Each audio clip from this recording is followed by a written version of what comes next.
धर्म क्या है, ये भी एक प्रश्न है। चतुर्स्कंध में भी धर्म अर्थ काम और मोक्ष बताया है। चतुर्स्कंध में धर्म वो बताया है कि राम के लिए सर्वेश्वर कौन है, भगवान शंकर है, और शंकर के लिए सर्वेश्वर कौन है, भगवान राम है। सती के लिए सर्वेश्वर कौन है, अपना पति है। इसलिए पुष्टि सेवा की जो प्राधान्यता है, घर सेवा की प्राधान्यता श्रीमद् वल्लभाचार्य ने जगत को बताई कि परिवार को भी ध्यान रखो और ठाकुर जी को भी ध्यान रखो। घर वाले को 7 बजे चाय पीनी है और हम चाय नहीं पिलाते और 7 बजे मंगला का दर्शन करने के लिए मंदिर में दौड़ जाते हैं, तो घर वाला गुस्सा होगा, आकर गुस्सा मिलेगा और ककराट होगा। पहले 7 बजे घर वाले की चाय पिला दो और फिर हम दौड़कर मंदिर में दर्शन करने के जाएंगे, तो दोनों को आनंद मिलता है। लेकिन हम घर वाले को भूखे रखते हैं और बाहर वाले के लिए दौड़कर चले जाते, वो भगवान खुश नहीं होता है। कहीं मंदिर का दर्शन करने बैठे, लेकिन मन तो घर में, अभी वो जाग जाया होगा, चाय नहीं मिलेगी तो चिल्लाएगा, ये करेगा। व्यवहारे सौ पूरा करीने परमारथ मारा खजो। व्यवहारे सौ पूरा करीने परमारथ मारा खजो। सगड़ी फरजो अदा करीने सत्संग मारे आवजो। सगड़ी करीने परमारथ मारा खजो। सगड़ी फरजो अदा करीने सत्संग मारे आवजो। मारा खजो।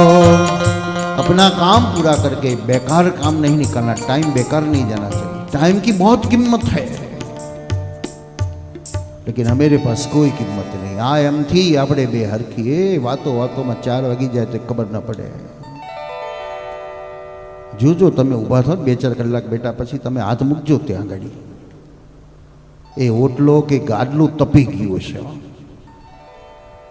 એ એમ કહેતો હશે ઊઠ ઊઠ, અહીં મને દાદ થાય છે, અહીંથી ઊઠ, હું દાજુ છું, ઊઠ।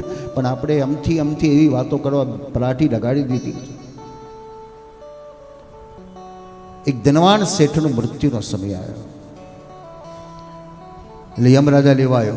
ચલો ભાઈ, બેગ બિસ્તરા તૈયાર કરો, ગાડી આવી ગઈ છે।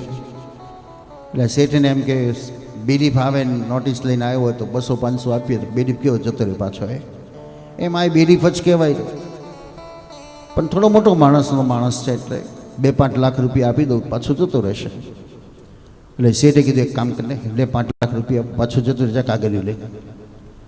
પેલો યમનો માણસ કહેવા લાગ્યો, શેઠ અહીંયા બધું નથી ચાલતું, બધી ટાઈમ બગાડશો નહીં, જલ્દી તૈયાર થઈ જાઓ, ચલો તૈયાર થાઓ। શેઠે કીધું આ તો મોટો માણસ છે, એટલે 2-5માં નહીં માને, 10 લાખ આપું, બસ 1 મહિનો મને આપી। યમરાજનો માણસ કહેવા લાગ્યો, મહારાજ 1 મહિનો નહીં, 1 દિવસ નહીં, 1 સેકન્ડ નહીં મળે, ચલો જલ્દી તૈયાર થાઓ। શેઠ પોતાનો માગણી ઘટાડતા જાય ને રૂપિયા વધારતા જાય। 1 કરોડ આપું, 5 કરોડ આપું, 50 કરોડ આપું, મારા જીવનની બધી સંપત્તિ તને આપી દઉં। યમનો માણસ કે 1 સેકન્ડ બગાડશો નહીં, ચલો જલ્દી। અને ત્યારે શેઠે કીધું સારું, 1 શબ્દ તો લખી લેવા દે મને। અને શેઠે લખ્યું, મેં મારા જીવનની આખી સંપત્તિ આપી દીધી તો મને 1 સેકન્ડ પણ માંડ મળી છે। વિચારો, આપણે જેને કમાવા માટે આખી જિંદગી કાઢી નાખી, એ સંપત્તિની વેલ્યુ શું છે? જીવન છે ત્યાં સુધી વેલ્યુ છે, સંસારમાં એની કિંમત છે, પણ ઈશ્વરના સાનિધ્યમાં એની કોઈ કિંમત નથી। ત્યાં કયું ધન કામમાં આવે? તેથી મીરાબાઈ કહે છે, રામ રતન ધન પાયો, પાયુજી મેને રામ રતન ધન પાયો। ખર્ચ ન ખૂટે, ચોર ન લૂટે, નિષદિન બઢત પાયો, પાયોજી મેને રામ રતન ધન પાયો।